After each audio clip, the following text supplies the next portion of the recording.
Саламатсыздарбы, урматтуу кыргыз журтум. Ушу адаттагыдай эле аптанын 1-4 иш күндөрү ошо кут берүүсү. Чындап эле ошо кыргызга, ааламдан адамзат үчүн, кыргыз үчүн, табият үчүн бир кут түштү. Куттун далилдери адамзаттын ушу улуулукка калыптанып атканы, эски эволюция доорлордун бүтүшү, энергия деген доордун келиши, ушу эски тарыхтын, эски илим, эски дин, эски ошол эволюциялык жолдо басып өткөн,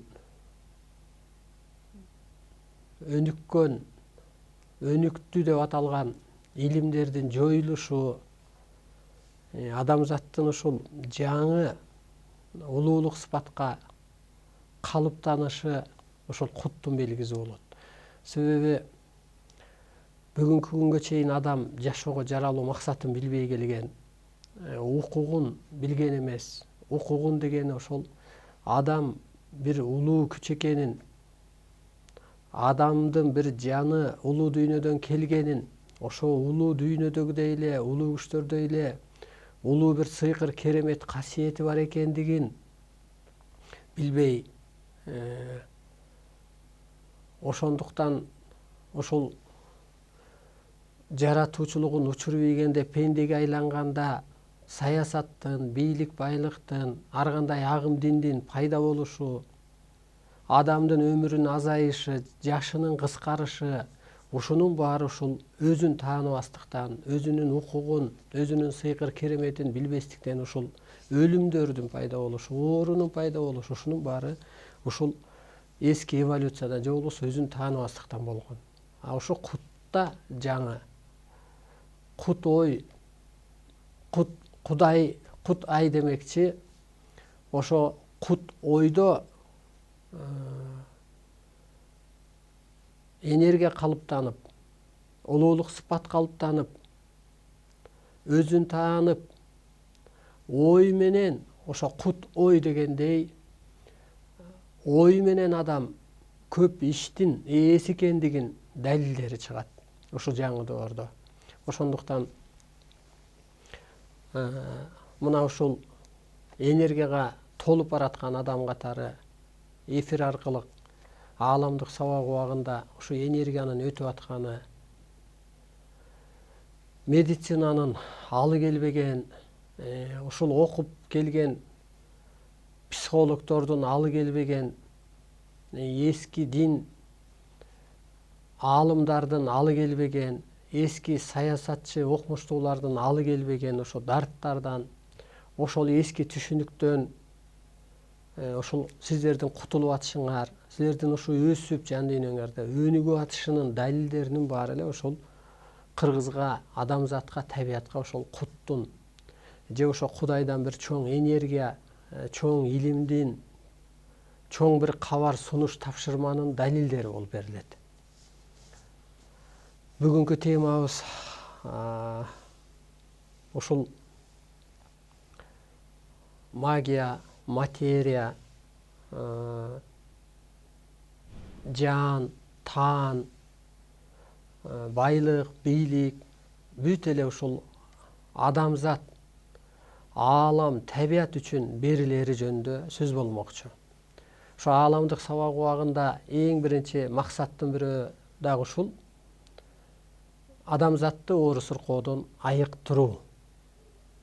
Ошондуктан же жаңы доордо адамзатты боштондукка чыгаруу, эски рамкадан, эски пендечиликтен чыгаруу, ошол дагы ошо ааламдык сабактын максаты.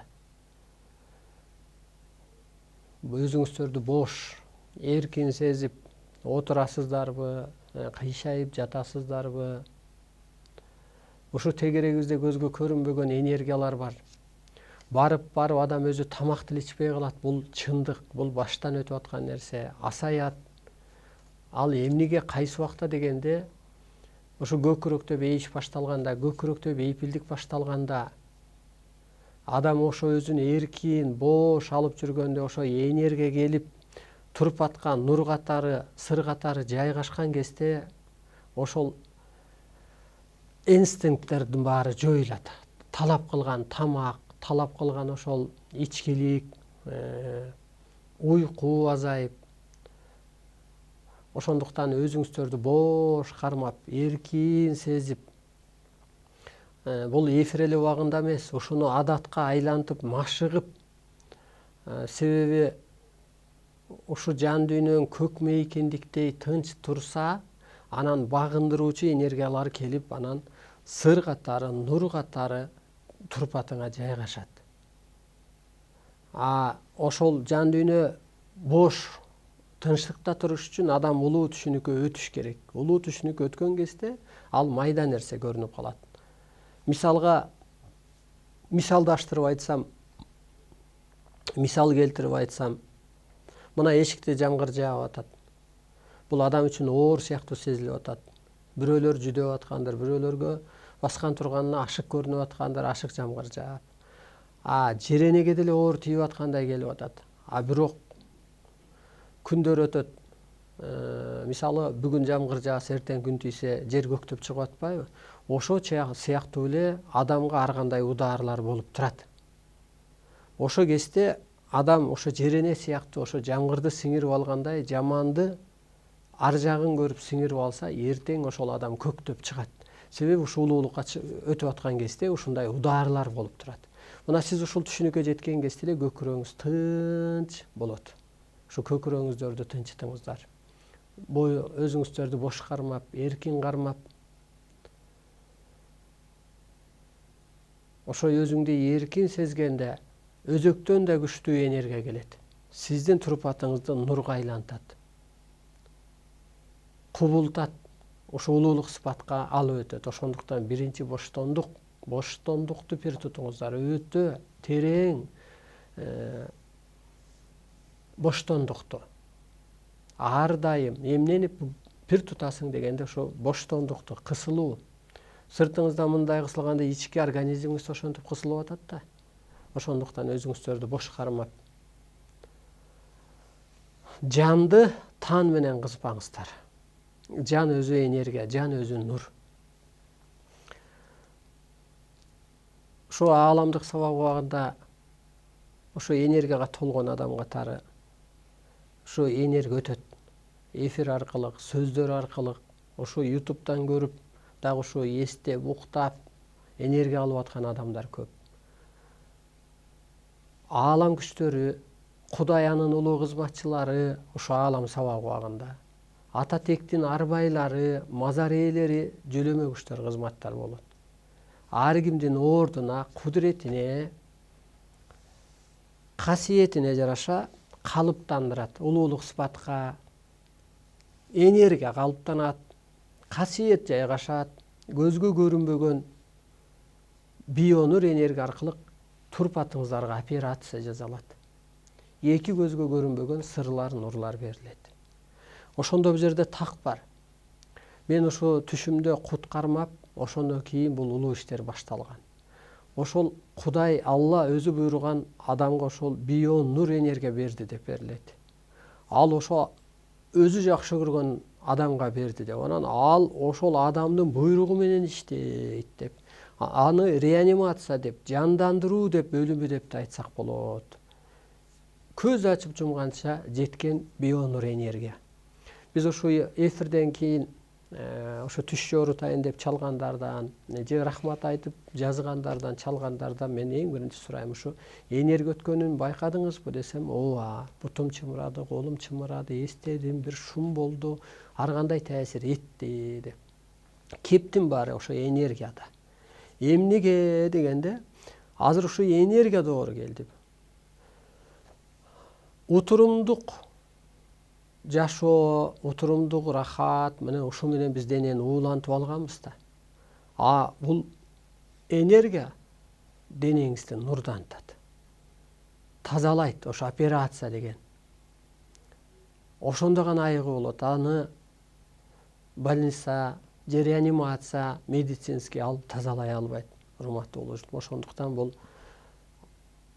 акча менен иш бүтпөйт деп берилет ааламдан. Арстан алай менен иш бүтөт деп. Көрдүңүзбү? Же болбосо медицинанын алы келбейт жаңы доордо. Себеби тан тело. Алтын доорго чейин жанга баш ийген эмес. Ал ошолго чейинки инсандардын иши. Азыр жан менен тан бириккенден кийин жанга, нурга, энергияга эч нерсе таасир этпейт. Ошондуктан өзүңүздөрдү бош кармап, медицина бул кол күчү, Кудайдын күчүнө кол күчү астык кылат. Биринчи ошол айыктыруу. Ошо кереметти көрүп атасызбы? Энергия өтүп атат, эстеп атасыз, уктап калып атасыз. Мына бул керемет ачыктан, бул чудо десек болот. Анан ар жак эми ушунча энергия иштеп аткандан кийин, бир адам ушунча энергия иштетип аткандан кийин сиз да ошо энергияга калыптанышыңыз керек. Ошон үчүн адам өсүп кутулат же өлүп кутулат деген ушул. Бул өстүрүү сиздерди. Андан аркысын алып кетүүгө ар бир адам жоопкер. Ошо денеңиздерди бош кармаңыздар. Калыптанасыздар, касиет жайгашат, качкандар келет, кысылуудан, кыжаалатчылыктан нурлар, сырлар берилет. Ошо Арстан алайдын энергиясына ыраазымын деп, ошо буту колуңуз чымыраса кабыл алдым деп, ыраазымын деп, көзгө көрүнбөгөн Алла дейбизби? Дин боюнча алсак, кыргызчылык боюнча алсак Кудай арбай дейбизби? Мазар ээси дейбизби? Көзгө көрүнбөгөн жөлөмө күч дейбизби? Ошолор кызматта. Ким эле баласын жаман болсун дейт. Мына ошо улуу буйрук менен иштеп берет. Ошентип адам мына укугун билип, көрдүңүзбү, аалам күчтөрүн жумшап иштетип алат. Ошо энергия өтүп аткан ошол. Жаратуучулук. Мына ошол пендени өстүрүп периштеге алып атабыз. Өткөрүп барайтам. Кул сезимден сиздерди чыгарып атам. Кулдун кулдай түшүнүгү, кулдан кулдай түйүшүгү эле болот. Ал бир байдын кулу болсо да жакшы. Ал бир Кудайдын кулу болсо да жакшы. Азыр адам пулдун кулу болуп алды.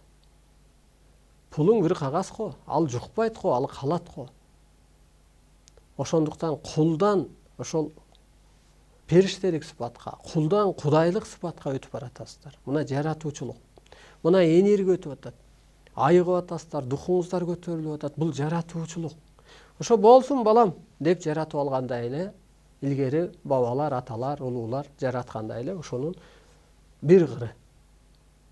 Же болбосо ата жолунда оруңду алып койдум дегендей эле ошо энергия аркылуу, эфир аркылуу сиздин орууңузду алып, укугуңузду таанытып, өзүңүздү таанытып, бир ааламдык бир сыйкыр күч экениңизди, ошол эле энергияңызды качырып алганыңызды далилин көрсөтүп баратат.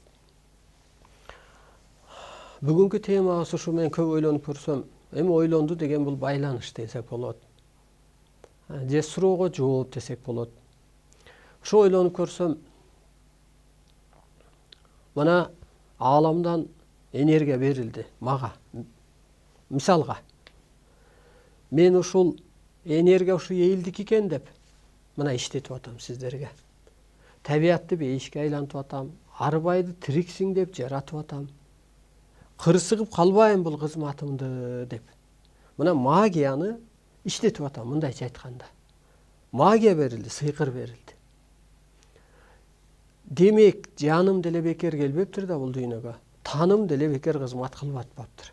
Мына оозум сүйлөп атат, колу бутум, башым иштеп атат, жазып атам, иреттеп атам дегендей. Караңыз, эми бирөөгө материя берилди. Материалдык байлык.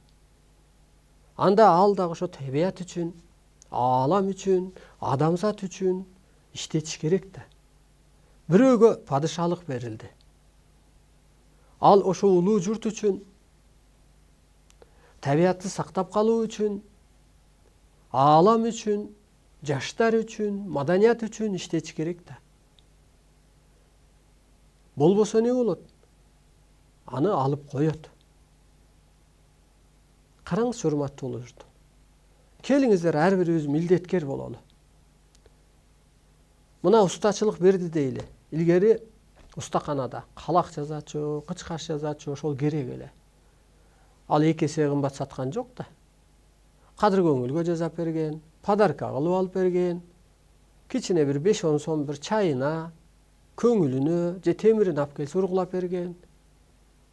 А бүгүн мына ошол берилген өнөрүн эл үчүн иштеткен. А бүгүн атка минери, айыл өкмөтү эмне үчүн иштетип атат? Только пулга. Демек бул кырсыгат да. Кырсыктайт да. Себеби ошол берилген материалдыкпы, же болбошо ошол эл үчүн бу берилген жумушту ал жеке баш үчүн, жеке кызыкчылык үчүн, пул үчүн иштетип атат. Эгер мен азыр ушуну пул үчүн иштетсем, күйүп кетпеймби? Мисалга мына могу ааламдык илимди. Бул адамзат үчүн берилген. Мына алымдын келишинче иштетип атам. Бул табиатка мээрим төк деп берилген. Ааламдын сырын бил деп берилген. Анын сыңарында эле ар бир адам эгер телевиденияңыз болсо, ошону элге иштетиңиз. Улуулукка өткөрүүгө иштетиңиз, табиатты таанытууга иштетиңиз, ааламдын сырын ачууга иштетиңиз. Могу турпатыңызды дагы ошо эл үчүн, жер үчүн иштетиңиз. Материалдык байлыгыңыз болсо да эл үчүн, жер үчүн иштетиңиз. Болбосо менчикке иштесе, качкан падышалардай улуу күчтөр бир нерсени уюштуруп коет.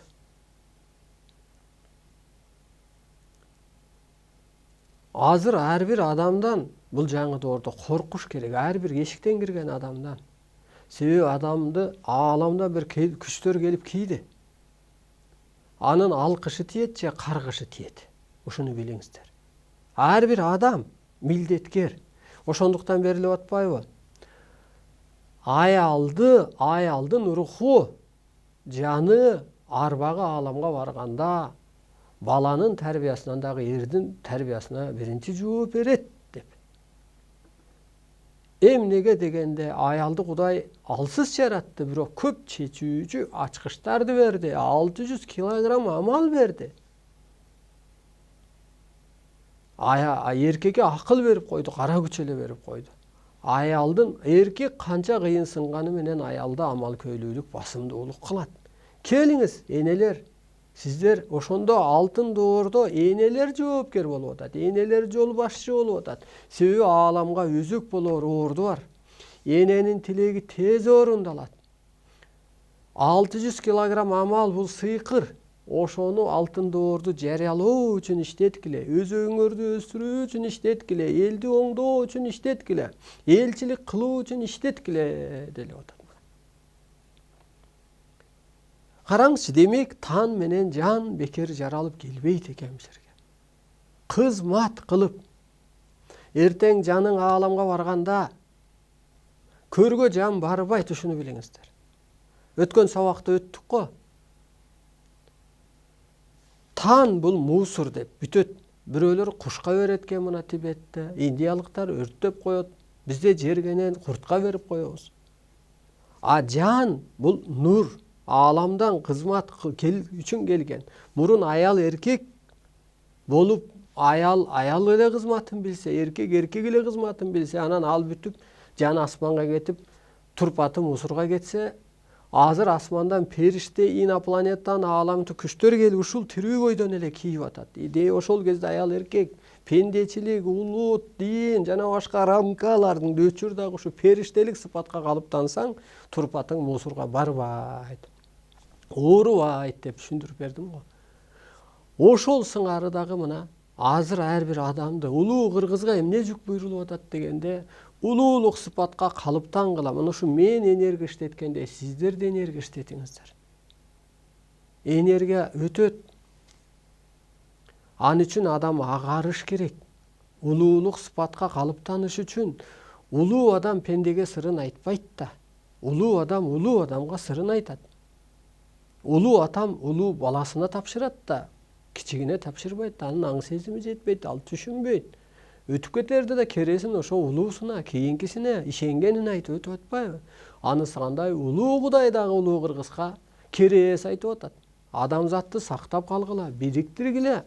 Улуттарды, адамзатты бириктирүүчү, бейиштин жүзүн ачуучу кеңештин ээси Арыстан Алай дегендей мына бейиштин жүзүн ачып атам.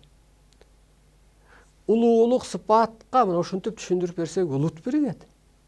Себеби аткарбаса кара бойдон жүрө берсе, жана аял эркек эски пендечилик жашоосунда жашап жүрө берсе, анатомиясы астрологиянын ордун кызматын аткарбагандыктан кийин ал күйүп кетет. Караңыз эми ошо. Материя, могу керек болсо бут, кол, көз, жан бир кызмат үчүн келиптир. Ошо касиетиң дагы ушу эл үчүн, ал акча үчүн эмес. Себеби жаның асманга барганда акчаны сураган жок го, канча акча топтодуң деп. Тетирсинче ажалдан сурап атпайбы? Канча адамга кеңеш берип оңдодуң? Пенделерди кечирдиңби? Ак-каранын сыноосун сездиңби? Майыптарга сыйындыңбы? Эки дүйнө оордун балдарыңа окуттуңбу? Деп анан өзүң түшүнбөсөң каяктан окутасың? Мына кеңеш бер. Көрдүңүзбү? Ошондо сен агарып атпайсыңбы кызматыңды кылсаң? Азыр кырсык эмнеге болот адамзатка дегенде, ааламдык кызматын билбегенде, аткарбаганда Кудайдын ачыктан эскертүүсү. Кырсык болот азыр, себеби ааламдык кызматын аткара албай атат. Жаңы доордо адамды которуп койду. Башканы требует этип атат. Баягы баладай, кыздай ата берчи, апа берчи деген тиленүү, сыйынуу жоюлду. Чокунасыңбы, сыйынасыңбы, ал бүттү. Тетирсинче улуулук сыпатка калыптанып, Кудайдан коркуп жашабай коңшулаш жаша дегендей, сыйынбай сырдашып сыйкыр касиет иштет дегендей ордуна отур болуп атат. Ошол мээримге отур. Жаратуучулук качан иштейт делгенде, сиздер мээрим төксөңүздөр иштейт. Эгер сизде эски түшүнүк болсо, сизде мээрим чыкпайт, мээрим чыкпаса энерги өтпөйт. Энеден энерги өтөт да. Кичик баладан энерги өтпөйт да. Анда энергия жок, энелик сыпатка жете элек, энергия толо элек. Ошол сыңары, ушул улуулук сыпатка калыптаныңыздар. Мына ушу магияны, ушу эл, жер, аалам, мына адамзатты ойлоп атабыз го, биз адамзатты куткарып калабыз деп. Пендечиликтен ушу ааламдашууга, ааламдык түшүнүк өткөрөбүз деп. Себеби биз ааламдан келген өкүлбүз деп. Ааламдык дастандардыбыз, ааламдык философия деп мына адамзатты ойлоп атабыз. Кыш болбойт деп табиатты бейишке айлантып калып атабыз. Мына адамдын жан дүйнөсү өспөсө, табиатта кыргын, согуш, кыйынчылык, оору, жер көчкү болгон атат. Себеби адамдын жан дүйнөсүндө табиатты коргоп калуучу керемет бар. Демек караңызчы, адам табиатты сактап калса болот экен. Мээрими менен. Себеби ошондой чоң энергия берилди. Эгер сизде көкүрөгүңүздө кыш болсо, анан табиатта кыйынчылык болот да. Себеби өспөсөң, сен кайсы мээримиңди бересиң? Сен өспөсөң, балаңа кайсы мээримиңди төгөсүң? Сен өсүп улуу маданият болбосо, жана бир анекдот бар. Эки кошуна болуптур. Бирөө багбан болуптур, дыйкан болуптур, бирөө жалкоо болуптур деп. Анан тиге ичи тарып, бая жалкоо. Картошка тиге чакага мусорун салыппы, богун салыппы, жөнөтсө, тиги таза жууп, алмасын толтуруп кайра бериптир деп. Анан баласы, ата, ушуга мусорга мындай эмне жооп кылып атасың десе, ким эмнеси болсо ошонусун берет да балам деп жооп кылып алманы салып жеткирип коюптур деп. Анысы кандай? Ичиңде улуулук болсо анан элге бересиңби?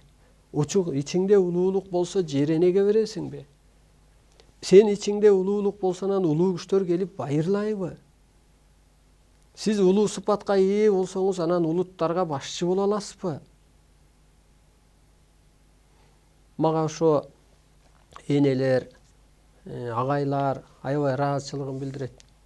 Мен кубанып калам. Демек менин энергиям иштеп атыптыр. Демек менин деңгээлим көтөрүлүптүр. Демек мен ушу көктөн буйрулган милдет кызматымды алып баратыптырмын, үзүрү болуп атыптыр деп. Бул милдетимди аткарып атыптырмын кандай болсо ага деп. Мына ушу Кызыл Кыядамбы бир эже жазыптыр кече. Сизди көрүп өсүп атабыз, өнүгүп атабыз, үй бүлөбүз менен дейт да. Чындап сизди азыр партиянын лидери же бир өкмөт башчы өстүрө албайт, же молдо, же кожо, же ардан сырттан келген агым дин, же саясат, же каражат. Ушу улуулук гана өстүрөт сизди. Ошондуктан урматтуу улуу журтум, көп ойлонууга туура келет, көп суроолор келет катар-катар. Анан бул жашоонун кодун табуу жарыстан алай делип атпайбы? Анан ойлоносуң, кыргыз ушундай улуу болсо, улуулук касиети болсо, улуулук бир маданияты болсо, эмнеге кырсыгып кетти? Кантип куткарам деп ойлонсоң. Ушундай кыжаалатчылык болуп атат. Жашоодо керек экен ачыкта. Анан батыш эли жакшы, барсаң күлүп жайнап турат имиш, учурашат имиш, күлүп жүрөт имиш. Эмнеге дегенде мамлекет боштондукка чыгарган. Иши жок болсо пенсиясын чектеп берген, иш да бере албаса, алар мындай санаасы тынч болгондон кийин өлгөнгө чейин иш таба албаса, иш болбосо, демек пенсиясы бар экен. Демек ачка калбайт. Боштондукта экен, да боштондукта болгон адамдын көңүлү тынч, жан дүйнөсү жакшы, өсүү бар, өнүгүү бар дегендей. Ошол сыңары тетирсинче биздин өлкөдө келечегин мына көрсөтө албагандайын эл кырсыгып атат. Эртеңки күнү көрө албай атат да. Мына бул улуулук менен сиз өскөн кезде эртеңкини көрүп алдыңыз сиз. Эмнеге дегенде эртең бейиш болоорун, эртең өлбөстүк болоорун, эртең сиздин касиетиңизге, улуулугуңузга карап, улуулук өткөр деп, каражаттуу мамлекет касиетке алмашаарына келээрин. Сиз касиет берип, ал каражат берип дегендей. Сиз багыт берип, алар сиздерди кароого алып, мына ушул келечегиңизди көргөндөн кийин сиздин да санагаңыз тынчыйт. Анан ошол жерде тетирсинче азыр ар кандай агымдын келип алып адамды рамкага салды. Ар кандай саясат, ар кандай банк кырсыктырып койду. Ошон үчүн кыргыз байкушу рамкага түшүп калды, кор болуп калды, зар болуп калды. Мына кендер касылып атат. Кен казылган менен табият талкаланып атпайбы? Муздар талкаланып атат, суулар кетип атат, химия айланып калып атат. Ойлоп көрсөң кор. Арга жок, беришке туура болуп атат. Башатта идеологияны тууралап чыкса, табият болсо ат минсең дагы, чапаның жамаачы болсо дагы жашоо оң болгон атат, өмүрүң узун болгон атпайбы? Табият болбосо алтыныңдын кемге пайдасы бар? Ал жылтыр-жылтыр калып барып атат, ал көз карашты бузуп атат. Мына ошентип отуруп, урматтуу улуу журтум, бул Ленинге окшогон эле бир система болот. Такыр идеология өзгөрөт жаңы доордо. Такыр адам көз караштан кетет. Булга калыптануу татаал, бирок башка амал дагы, башка арга дагы, башка да жол да жок.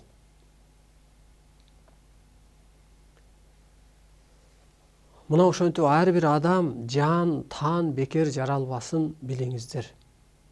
Эгер ошону аткарып калсак, анда биз ошого калыптанып, утуш алып, эртедир кечтир ааламга, адамзатка, элге, өзүңө жүзүң жарык. Алымдын келишинче жеткирдим, учурчак менен иштедим деп. Мына материя дагы, ушул ден соолук дагы, акыл эс дагы, ушу сыйкыр, сыпат, бардык нерсе ушу табият үчүн, аалам үчүн, аба үчүн, жер үчүн, эл үчүн, улуттар үчүн берилет экен. Ошону эгер аткарбасаң, анан кырсыгасың. Көз көрүнө мына ак үйдөн эч кимдин чекеси жылыбайт деп берилет ааламдан. Эмнеге дегенде эскиче иштеп атат да. ааламга туура келбей атат. Алардын идеологиясы, кара күч менен таңоолаганы. Тетирсинче баш мыйзамды ушу кыргызчылыкка, улуулукка карап бычса, бир адам башкарып кете албайт кыргыз элин. Жөн эле мыйзам түзүп, идеологиясын берип, башчы, жетекчи, мындай эле детсадтын башчысындай, же болбосо бир старостадай эле гана боло алат. Себеби ар бир адамдын улуулук керемет иштейт. Өзүн өзү соттойт ар адам. Эч коррупцияны кара күч менен таңоолойт, ал токтобойт. Бул жөн эле уят болушат. Ушул жерде арбай карап турганын билбесе, адам улуу бир керемет, ошонун алкышы же каргышы же назарына аңгараарына адам ошого түшүнүккө жетмеген каяктан коррупция токтойт. Ошо менин ордум деле ушул көктөн буйрулуп бир чоң касиет экенин, ошо бир чоң оомат экенин, аны да бир мээнет менен кармашым керек экенин, биринчи ошол жөнөкөйлөштүрүп, ошо адамды сыйлашым керек экенин, ошо элди сыйлашым керек экенин, элдин иттин ээси болуп, иттин ээсин сыйлап, сөөгүн тыштап атсаң, адамдын атасы арбайы, кудайы, жаратуучусу, жөлөмөгүчү, керемети болуп атпайбы? Ачыктан дагы адам азыр ааламдык бир чоң күчкө айланып атат да.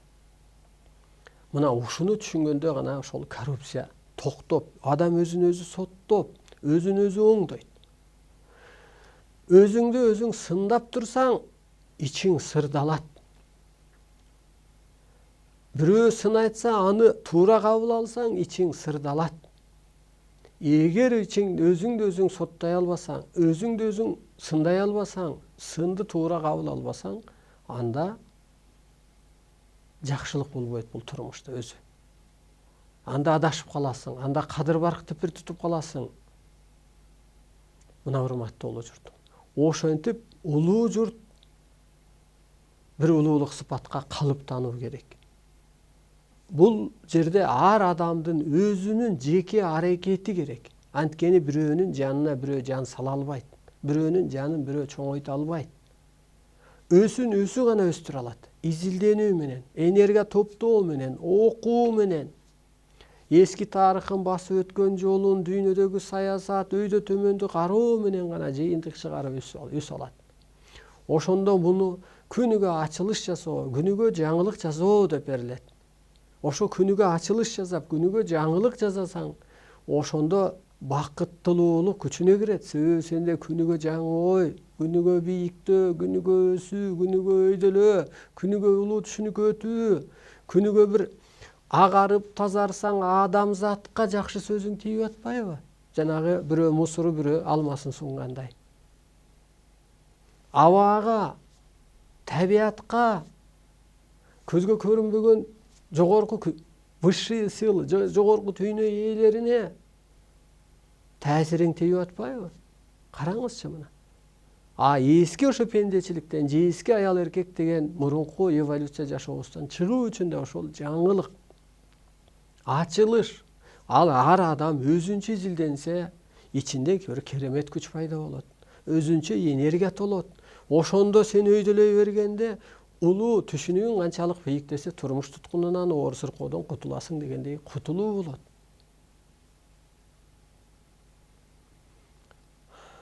Мына урматтуу улуу журтум, эмнеге жаралдык? Эмнеге керек болсо бала чаканы жараттык деп да түшүнүш керек. Ошо мен жараткан баланын коомго жаман таасири тийген жокпу? Элге жаман таасири тийген жокпу? Табиатка жаман таасири тийген жокпу? Аны мен жөн эле бир тозокко жаратып койгон жокмунбу? Мурун ошо кыргын сүргүн убакта көп балалуу болуш керек болгон. Экөө үйдө калса экөө жоодо. Бүгүн ошо керекпи элге, журтка? Кайра сени ким карытты? Ошо гени жетилген адамдан антаген жаралат деп берилет. 5 баланын энергиясын көтөргөн бир бала жаралат. Акылы дагы, деңгээли дагы, түшүнүгү дагы деп. Анысы кандай ошол пендеден пенде жаралат. Мына ушуга чейин ойлонуу керек. Сизди ким карытты? Ким азапка салды? Кайра эле ошол бактысыз балаң, багыты жок балаң сизди азапка салды. Демек, бала тарбиялоо дагы бул ааламга өсүүнүн өтө бир чоң тепкичтери. Ошону тарбиялап атып сен ааламга өсөсүң, сен милдеткерсиң. Аны таштап койгонго болбойт, аны калтырып койгонго болбойт, аны көңүл кош караганга болбойт. Аны сенин аураң өссө ошого жараша каранан балаң өсөт. Дүйнө элинин туңгуюкка такалгандыгы бул ээн атанын оордун билбегендиктен деп периштелер берет. Ошондуктан алар тарбия бере албагандыктан анан дүйнө эли туңгуякка такалды. Мектепте өзгөрүү болот бул жаңы доордо. Бул болот, бирок тездеш керек. Мына мектепте окуп атат 10 канча жыл, институтта 5-6 жыл, бирок адам болуп чыкпай атат да. Ошол жерден бир 10ду бүткөн кезде адам сыпатка калыптанып чыгыш керек эле. Мына ошо улуулук сыпатка, улуулук маданиятка, жанын эмнеге жаралып келерин, тандын эмнеге кызматы бар экенин, ар бир адам улуу экенин, ыйык экенин, мына ушуларды түшүнсө, турмуш кураардан чочуп калат эле. Бирөөнүн тагдырын талкалап албайын деп, бирөөнүн көңүлүн оорутуп албайын деп, өзүмдү ошол бир пендеге тийип алып артка сүйрөп койбогой эле деп, бир пендеге алып алып бир башым оорутуп ошо карытып койбогой эле деп, өстүрөйүн деп биринчи. Тан табият үчүн жаралат деп берилет ааламдан, жан эл үчүн жаралат деп. Анан сооп иштеп баштайт эле, эмне кылсам сооп деп. Дыйканчылык сооп. Мына бак дегеңиз, мөмө жемиш дегеңиз, кыргыз ушул жол менен гана бутка турат деп берилет ааламдан. Ал алтын казып эмес, ал темир иштетип эмес.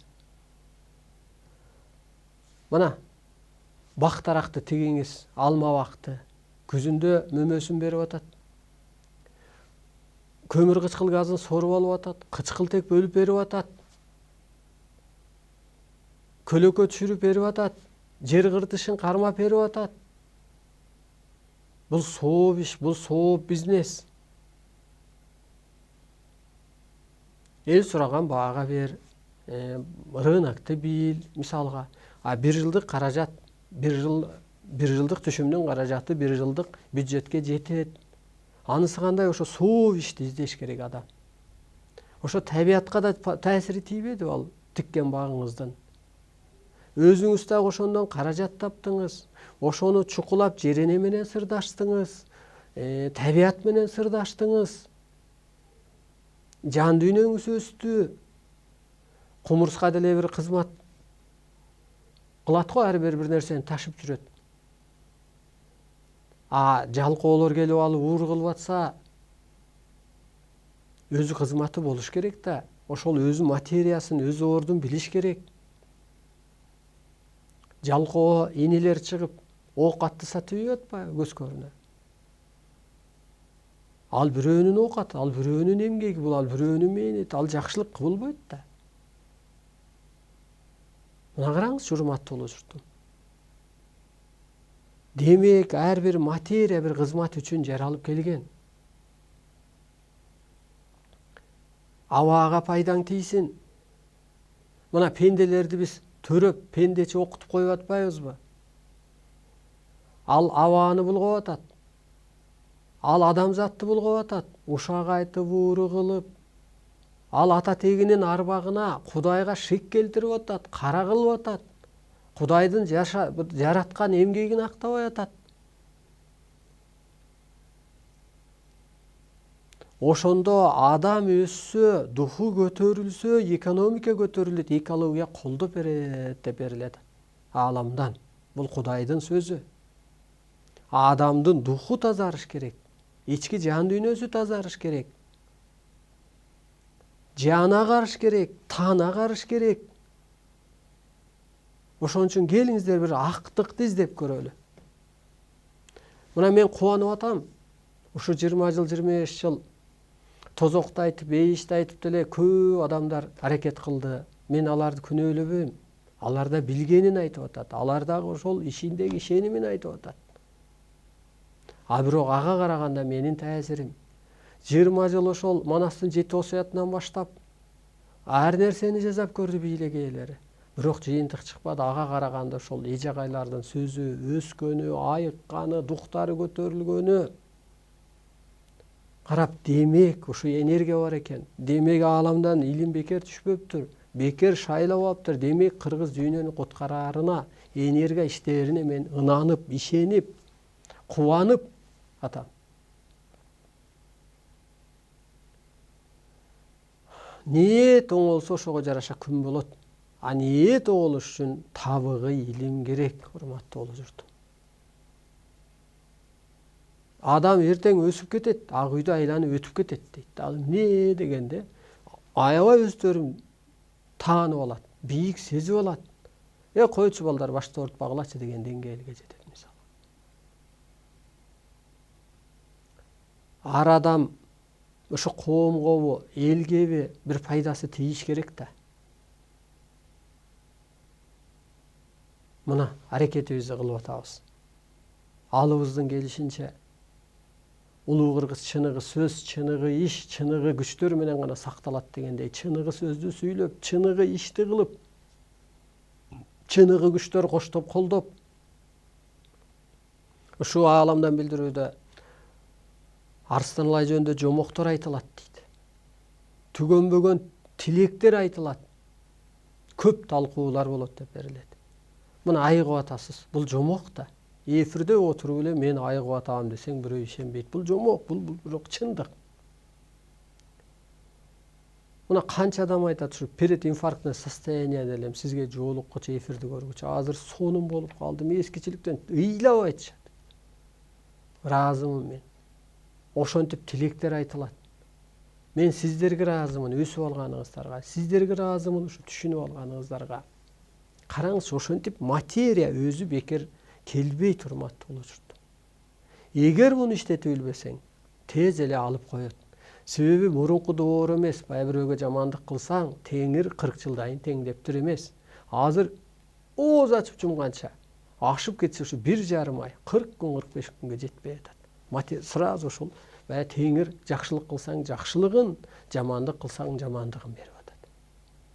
Өлүп калабы адам бирөөгө жамандык кылганда деген? Жок, өлбөйт. Тетирсинче бир башына азап түшүп, оору түшүп, анан ошол кезде өзүн талдап, ойлонуп, мен могу кишиге, улуу кишиге ушинтип астынан кыйып өтүпмүн. Улуу журтту билбепмин. Пендече же жаштык кылыптырмын.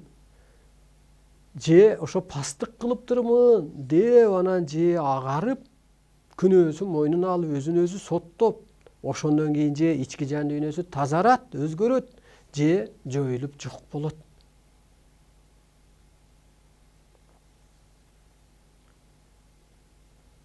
Мен ошо адамзатты ойлоп отурам бүгүнкү күндө. Адамзатка биз багыт беребиз. Бул чындыкпы деп көп ойлоном. Ооба, аалам мыйзамы түшкөндөн адам мыйзамы кана? Адамзатка ажал, азап гана алып келип калды, башка эч жакшылык алып келген жок. Демек аалам мыйзамы күчүнө кирди. Мен жеңдим деп аткан ошол. Анткени илим, закон тапшырылып атпайбы? Жоопкер катары.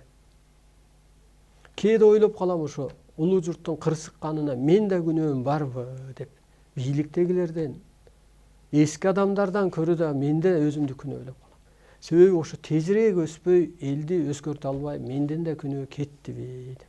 Мен элден эч жаман көрбөйм, тетирсинче багыт бере албаган башчы менби, же ошол бийлик ээлериби, уюштура албаган.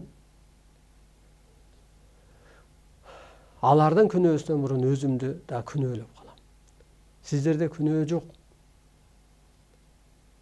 Ошондуктан энергия да керек, анан элчилик да керек бул доордо. Ошондуктан бул жерде берилип атпайбы? Саякбай ата Арстан Алайга көрүнүп, мен алган линиядан байланыш аласың дагы адамзатты сактап каласың. Мына Манас айтылгандай ааламдык философия менен адамзатты сактап, элчилик менен, ошо чоң энергия менен Мына Кытайда Манас эпосунун, Манас дастанында чоң энергия бар экенин билип, Кытайлар акча төлөп сабына кыргыздарга Манасты айттырып, энергиясын чакырып дегендей. Кытай кыргыз эмес, кыргыздарды жалдап, айлык төлөп акча кылып, а бизде колубузда турган мына ошону колдогон бир адам жок. Дагы ошо кыргызга энергия түшкөн үчүн, адам ата көрүнгөн үчүн, дагы бир кандайдыр адамдар калыптанып калган үчүн, дагы кыргыз улуу үчүн ошо журттагы эл жер дагы ошолордун куту менен, ошолордун энергиясы менен, ошолордун улуулугу менен, ошо карапайым элдин касиети менен сакталып турат десек болот. Карапайым эл керек болсо ошол мамлекетти депутаттын айлыгына минген машинесине чейин каржылап атат десек болот. Ошо карапайым кыргыз миллиардтап, 2 миллиард, 2,5-3 миллиардтап жылына доллар которуп, эне атасын, үй жайын куруп, мамлекетти кармап турат десек болот. А бул улуулукту колдогон адам аз. Жок. Манас дастанын айттырган болуп атат, маселе жок. Ал дастан, а бул закон, бул энергия, бул чоң философия, бул өзгөртүү. Ошентип кыргыздын бир көзү ачылчу, өзүн таанычу бир мезгил келди.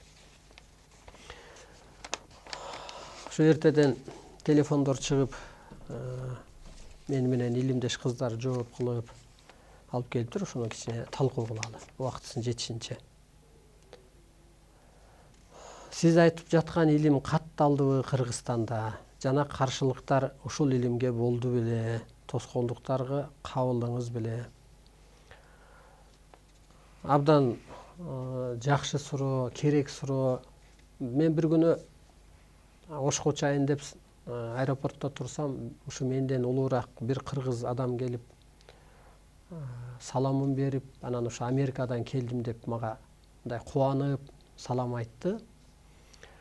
Ушул теңирчилик деп сиздер каттатсаңыздар жакшы болот эле. Ошону сиздер каттатсаңар, анан ошо каржылоо келет эле. Мейли Кыргызстандан катталбаса, биз башка мамлекеттен каттаталы деп ушундай атайын ошол сыртыман тааныйт экен. Келди. Анан мен ошол мындай мыйзам жагына көп маани бербептирмин. Эми бул кыргыз эмнеге кырсыгып атат дегенде, азыр кагаз мыйзамы көбөйүп кетип ошондон кырсыгып атат да. Карама каршы болуп. А бул ааламдык мына. Кагазы жок эле менин энергиям иштеп атпайбы? Арбайлар колдоп, аалам күчү Кудай колдоп дегендей. Анан ошого маани берген эмеспиз. Эми каршылыктар бир аз бүгүнкү күндө деле бар. Каршылыктарды эми мүмкүн мен түшүндүрө албадымбы, же ушул мен момун мусулманбы, же башка жинде жүргөнбү, же бийликте жүргөнбү, же башка рамкада адамдарды деле күнөөлөгүм келбейт. Себеби эволюция ошону басып өтүш керек эле, ошону көрүш керек эле. Бирок ошол адам тараптардан баптист болуп кетти Абдылдаев, теңирчи болуп кетти Абдылдаев, динсиз болуп кетти Абдылдаев деген бир сөздөр болгон. Анан колдоо эч жерден болгон жок. Болуш керек бул өзү. Ошо журналисттер колдош керек, саясатчылар бул жерде так берилет. Ушул дүйнөлөшүүнүн проектиси түндүк ушу кыргыз үй катары берет. Бул Арыстан Алай.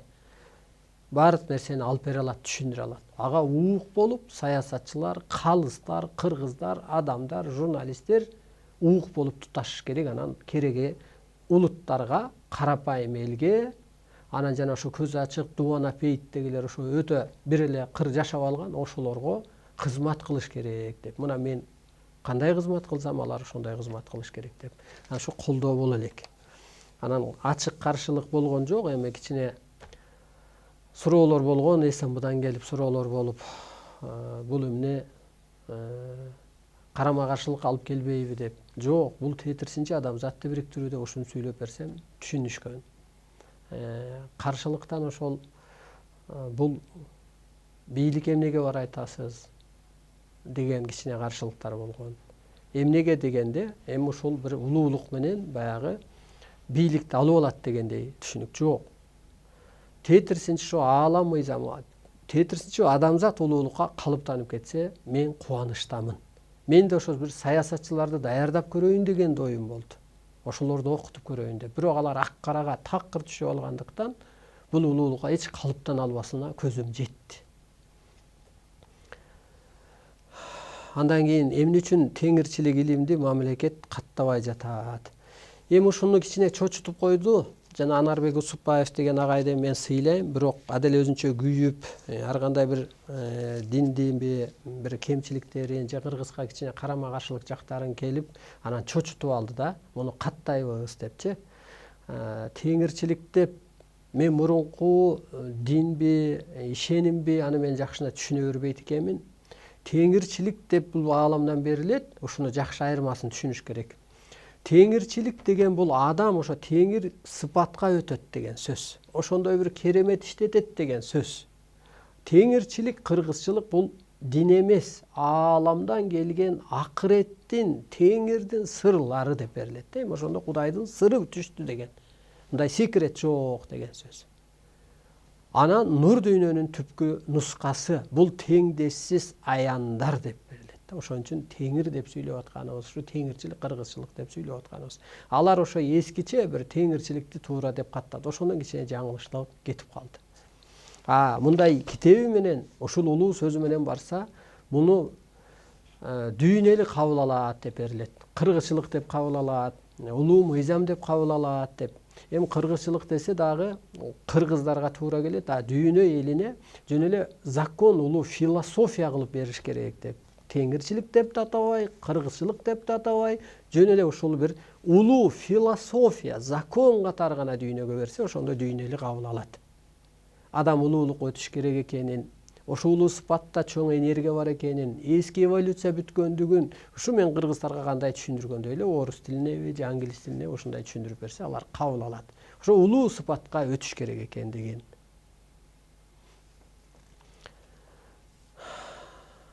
Чубак ажы балдардын атын мусулманга койсо бактылуу болот дейт. Сиз кандай карайсыз? Мен ал кишини инсан катары, пенде катары гана сыйлайм. Бирок бактылуулук тетирсинче аттын өзүндө чоң энергия иштейт. Мына менин атым Арстан. Мен кайтпасмын. Мисалга. Менин таятамдын аты Кененбай болгон. Ат башыда арпа жайлоосунда Кененбай деген саз бар. Кененбай болгон, мисалга. Атты тетирсинче кыргызча коюш керек. Ошонун энергиясы. Жакшы деген бул жакшы го. Ата дегенде аталык бар го. Улуу десең улуу энергия иштейт го. Тетирсинче ошол атын атаса куту сүйүнөт дегендей кыргызча так коюш керек. Мына теңир дегенде тең, жаман менен жакшыны, асман менен жерди, аял менен эрди теңдеп аткан. Ошон үчүн теңир деп айтылганы ушул болуп атпайбы? Кыргызча коюш керек. Мындай ойлонуп көрүңүз. Мына бул жерде Курандын кыргызчасы бар. Кыргызчасында так мааниси берилет. Үлгүрөт экенмин. Окуп берейин ошо Курандын кыргызчасын. Кудай теңир, ааламды, адамзатты, табиятты башкаруучу улуу күч. Жоктон бар кылуучу, жан алып, жан салуучу, жан дүйнөнү өстүрүүчү, өлтүрүүчү, кечиримдүү, кереметтүү, колдоочу, коргоочу, эки көзгө көрүнбөгөн, көк мейкин сөлөкөт, чексиз кудурет, энергия. Мына, Омин, ушул Кудайга болгон мактоонун сообу жана башка. Караңызчы, кыргызча кандай энергиялуу так.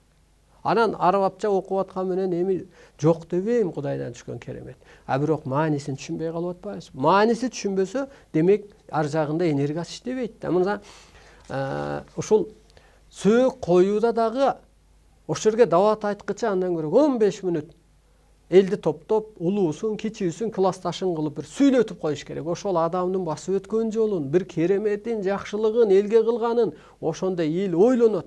бул жакшы адам экен, момундай жаралыптыр, момунча бир тууганды багыптыр. Жакшы ойдо кетет, ошонун жаны тан ошондо карат. Караңызчы, сөздүн өзүндө чоң энергия бар. Ошон үчүн сөзгө жыгыл, сөзгө тур, сөзгө көтөрүмдүү бол, сөздү сыйла деген сөздүн өзү мына сөз энергиясы менен сиздер ойгонуп атпайсыздарбы? Сөз энергиясы менен энергия өтүп атпайбы? Демек ат да кыргызча болуш керек да. Сөз дагы. Оруска орусча бер. Воздух, духов возит мына. Караңызчы, түшүнүктүү. Ансыгандай ошол ар сөздүн өзүндө энергия бар. Ошон үчүн кыргызча коюш керек. Сиздин пикириңиз боюнча, көз караш илим боюнча адамды өлгөндө кандай көмүш керек? Мен так айтат элем. Жан ааламга учуп кетет, урматтуу улуу журтум. Таң гана эле өлөт. 2 күн ошол кошок, ыргак түрүндө. Кыстагы улуулук өтүп кетсе, кошок кошкондой, кошок кошуш керек. Себеби ошо жоктогону. Ал баары бир жан ааламга учуп, денеде өлгөндөн ал бийик аң сезимге ээ болот жан, жанагы душа учту дегендей.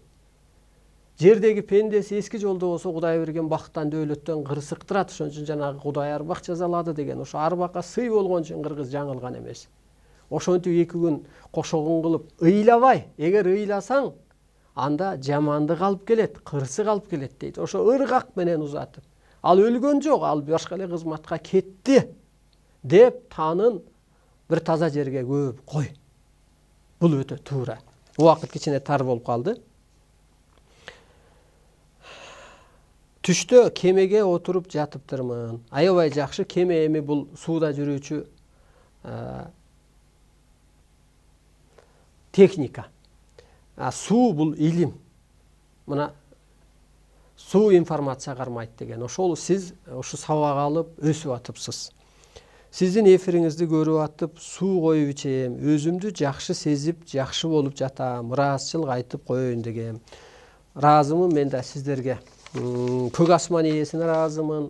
Ушул заманга туулуп калганыма ыраазымын. Ушул мезгилге жаралып калганыма ыраазымын. Ушул кызматыма ыраазымын. Сиздерге ыраазымын. Бир 2 мүнөт убактыбыз бар экен. Мына урматтуу улуу журтум. Ошон үчүн кыргызча эле жаралып, кыргызча эле суранып, кыргызча эле мантра айтып, кыргызча эле жаратып, кыргызча эле өлсө так эле туура эле болот. Эмне экен? Мына азыр эң биринчи идея болсо, тилмеч өзү табылат. Переводчу өзү табылат. Техника жетти. Бирдемени которуп алып англисчеге же орусчага угуп алат. Эң биринчи идея болсо, анан адам ээрчип жөнөйт. Ошо эң биринчи энергия болсо. Мына урматтуу улуу журтум, бизге бөлүнгөн убакыт соңуна чыкты. Бул ааламдык дастан бир океан дегендей, сиздин өмүрүңүз канча жыл болсо, 1000 жылбы, 2000 жыл бул ааламдык энергия илими түгөбөйт. Себеби күндө өсүү, күндүгө ачылыш, күндүгө жаңылык болуп турат. Себеби эге күнүгө жаңылык болбосо, анда жашоо эскиликке түшүп калат да, адам пендеге айланып алат. Ошондуктан бул алыбыздын келишинче 10 жылбы, 30 жылбы, 100 жылбы, 200 жылбы баары бир өстүрүп кете беребиз. Азыр техниканын баары ушул теңирчиликке байланды, элчилик кылат. Анан ушу теңирчиликти жакшы түшүнүп алыңыздар. Теңир деп сүйлөсө эле бир теңирчилик деп баш атыбыз экен деп албаңыздар.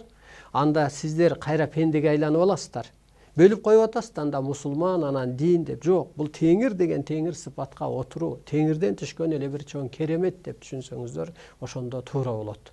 Мурунку ишенимибиз, мурунку тарыхыбыз, мурунку баскан жолубуз, мурунку аял эркек жашообуз ал артта калды. Тетирсинче ушул улуу сыпатка отуруп, улуттарды адам ата катары, обо эне катары бириктирип калыңыздар. Ушул керемет касиетиңиздер иштесин.